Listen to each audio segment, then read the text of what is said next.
Apron strings unraveled. I keep a dishcloth hanging from the oven handle like a truce flag.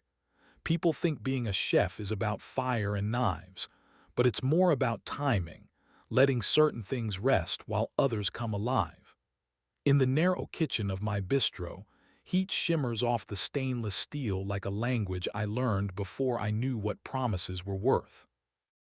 Most nights I cook with one eye on the pass and the other on the door, trying to catch a particular silhouette in the waves of couples and colleagues and celebrators who slide in as if their hunger were a surprise.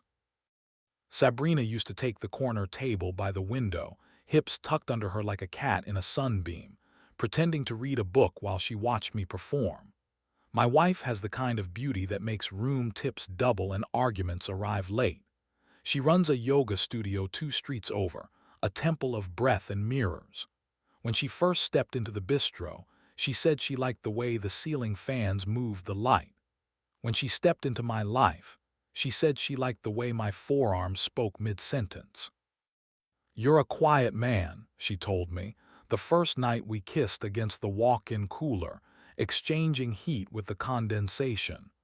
"But your hands give speeches." That was before hashtags learned our names. Before her studio's calendar got so full we had to schedule our softest conversations. Before I learned how absence can stretch itself across a table until both people are sitting at opposite ends of a very long meal. I began to notice it in the sauces.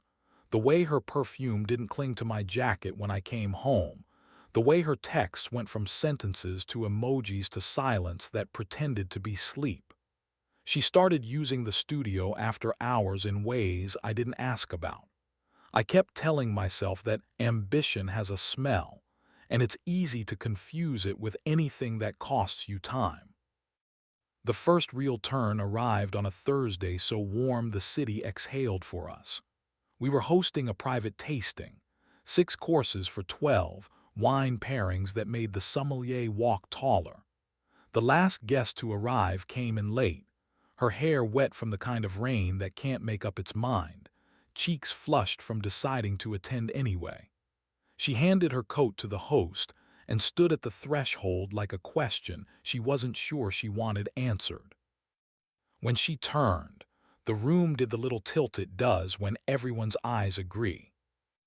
"Table for one?" my host asked, with the kind of charm you practice in mirrors. "Actually," she said, smiling as if mischief were a condiment, "I'm here to work. Eden Rivers."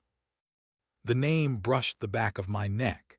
Eden writes under a pseudonym, a critic whose bite is always wrapped in velvet. Some call her unfair because she asks food to be both art and home. Others call her necessary because she remembers that a meal is a promise with a bill. She slipped onto a stool at the chef's counter and placed a small notebook beside her plate, the pen already listening. I plated the first course, a scallop poached in brown butter with leek ash and a sigh of lemon, and set it in front of her myself. "No photographs?" I asked, gesturing vaguely toward the world that eats through a screen. "I prefer the kind of memory that doesn't glow," she said, "and I like voices better than captions. You're Callum." "Cal," I said, "welcome." She tasted, eyes closing, and whatever sentence she was composing in her head seemed kind to me without being easy. Between courses, she asked questions that weren't really about food. Why I insisted on copper pans, whether I trusted the sea under a winter sky, what my mother cooked when she was angry. By the third course, the kitchen had altered its orbit around her. By the fifth, my pulse had. When she left, she touched my wrist with 2 fingers like someone checking the time on my skin. "Your food has a secret," she said. "I can't decide if it's about restraint or longing." "I'm married," I said, because nobody had asked and I needed to hear it out loud. "Me too," she said, and the words didn't wear a ring. "I'll send edits before I publish. Fair." "More than," I said, and watched her coat become weather again. The review never arrived. Instead, on Saturday night, a bouquet of eucalyptus and something pale and expensive landed at the host stand with a card that said simply, "Bravely done." No signature, but the handwriting knew how to keep its balance. Sabrina came by after closing with a small smile that didn't reach the part of her eyes that used to make me break the rule about staff drinking at the bar.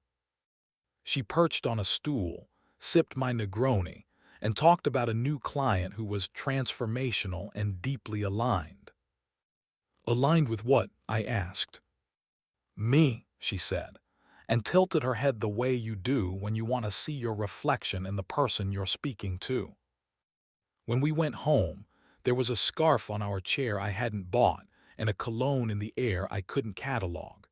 A hint of peppermint and something too clean to be honest. I stood in the middle of the living room as if listening hard enough might rearrange molecules. Sabrina turned the shower on and sang under the water, the sound of a woman earning her sleep. On Tuesday, the studio called the bistro at noon. The receptionist sounded like she was obeying instructions. "Mrs. Reyes asks if you can bring her phone charger," she said. "She's in a session. She says she loves you." "I'm service until 3, I said, and ducked into the office to fish the charger from the drawer where I keep the receipts I don't want to look at. I walked the 2 blocks, pushed into a lobby that smelled like cedar and ambition, and told the front desk I'd leave the charger in the office. "She's in the sun room," I asked, trying to sound like a man who knows his wife's schedule. "She is," the woman said, consulting a screen with the reverence of a person reading fortunes. "Private client." I didn't push the door open. I know what a hinge can and can't carry. Through the glass I saw Sabrina's silhouette, arms high, spine long, hair in a knot that looked like it wanted to be undone by the right pair of hands. Another shape moved beside her, broader, a man whose posture looked like it had been taught to him by praise. He laughed, and it wasn't a sound I wanted to meet.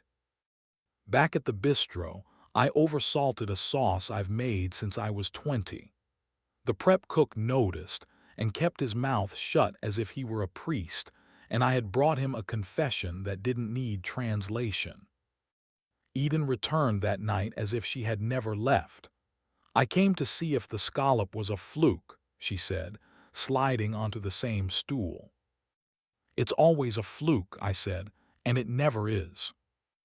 We spoke the language of technicalities. The way reduced stock can make a person cry.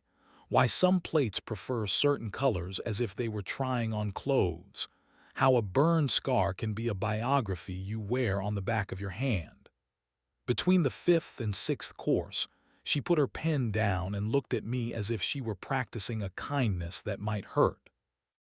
"Is the secret longing?" she asked. "Restraint," I said, "for now."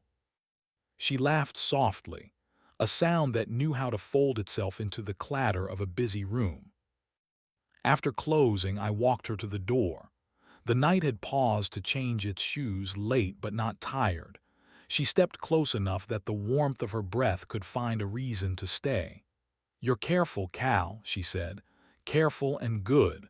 I've always preferred the second thing. The first keeps people safe. The second makes them brave." "I don't know how to do both," I said. "Maybe you don't have to," she said, and when she lifted her face, I met her halfway.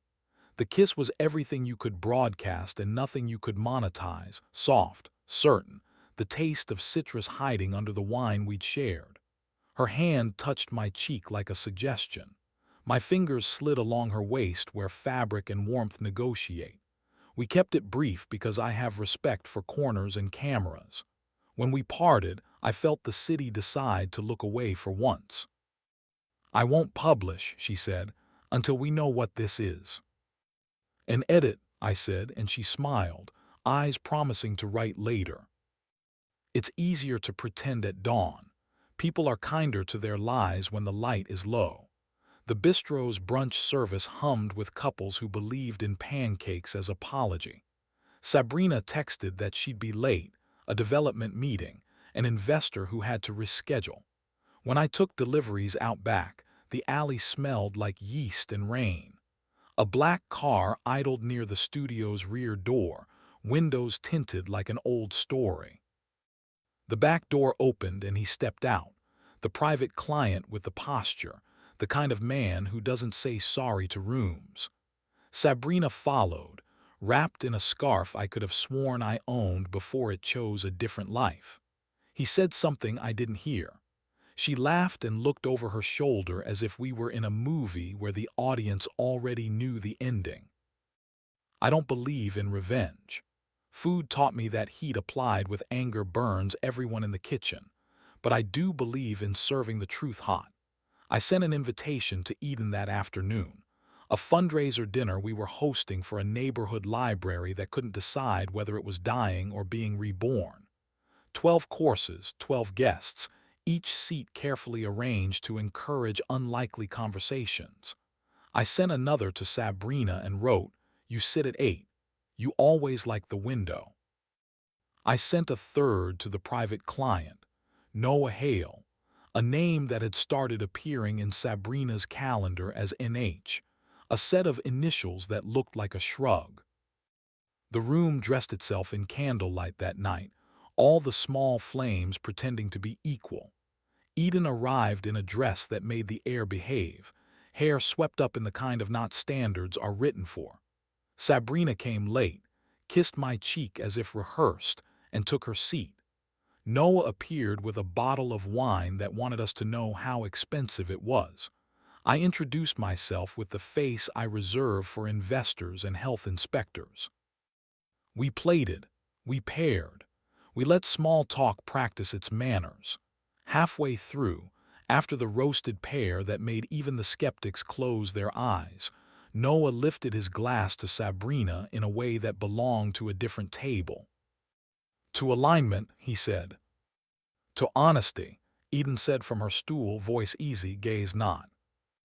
I, standing at the pass, wiped a plate that didn't need wiping and tapped my spoon against the metal shelf, a habit that makes my staff look up. "A quick story," I said, to a room that had no idea it had been cast. "About secrets and sauce." I told them about reduction, how you take something that's been allowed to roam and you ask it to become itself with intensity. How what is left is deeper, darker, truer. I didn't mention husbands or wives or men who believe the city owes them a seat. I did say that a kitchen is an honest room because everything you try to hide shows up under heat. People laughed, because it's easier than asking why your stomach feels like it's noticed a cliff. After the 10th course, my host whispered that a car service had arrived for Noah. He stood, apologized, said he had an early flight.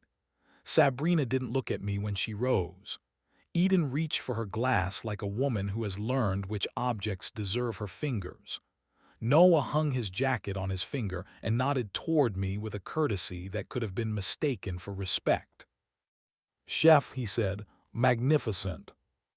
"Thank you for your patronage," I said, and handed him a small white envelope with the bistro's embossed letterhead. Inside was a receipt for a private session at the studio the week before, accidentally charged to the bistro's account when my wife borrowed the business card for supplies. Numbers do their own choreography. Sometimes you just have to set the music.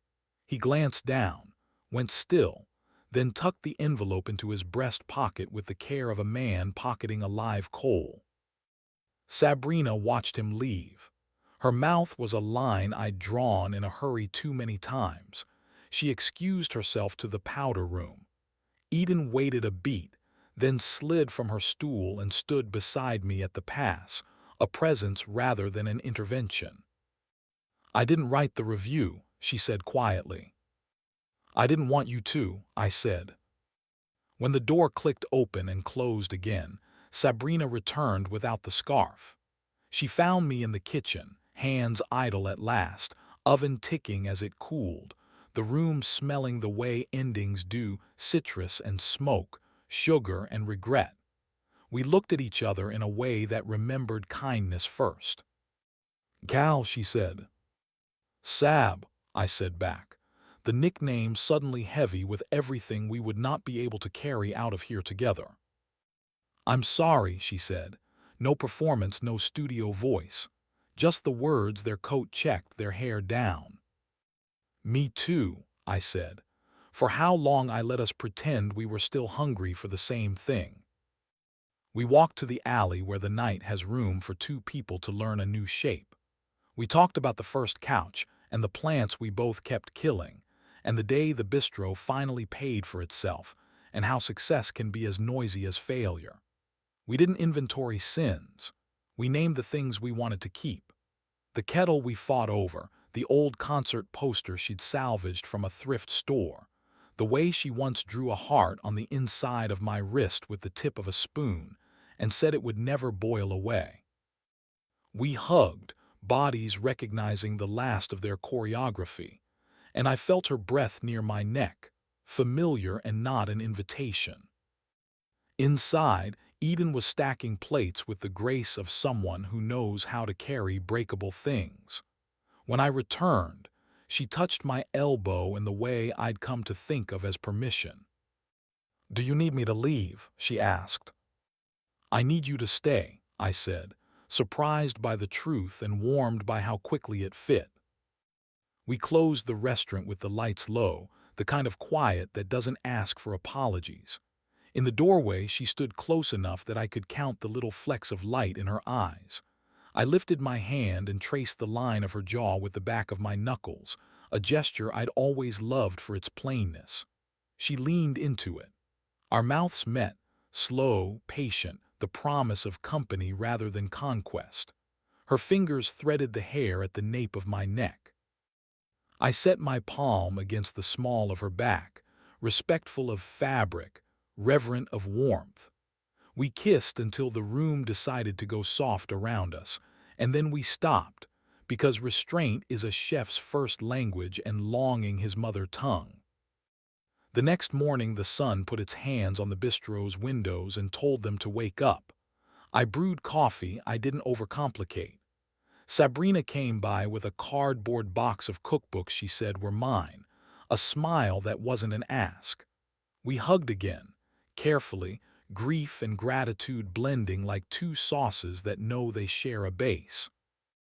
When Eden walked in, hair loose, notebook tucked under her arm, she paused as if to ask permission to belong. I nodded.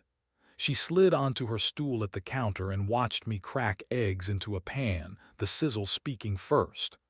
We ate quietly, shoulders almost touching, the kind of intimacy you can explain to anyone and don't have to. There's a new quiet in my kitchen now, not an absence but a space. I salt less aggressively and plate with a little more air. People tell me the food tastes more like itself. Eden hasn't published. Maybe she won't. Some stories are better eaten together than told to strangers. When service drags and I'm tempted to rush, I hear her voice, careful and good.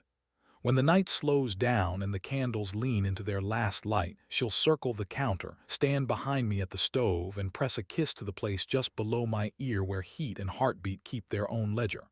We keep it soft. We keep it honest. We keep it on the side of the line the internet won't argue with. Outside, the city practices its breathing. Inside, the fans keep moving the light.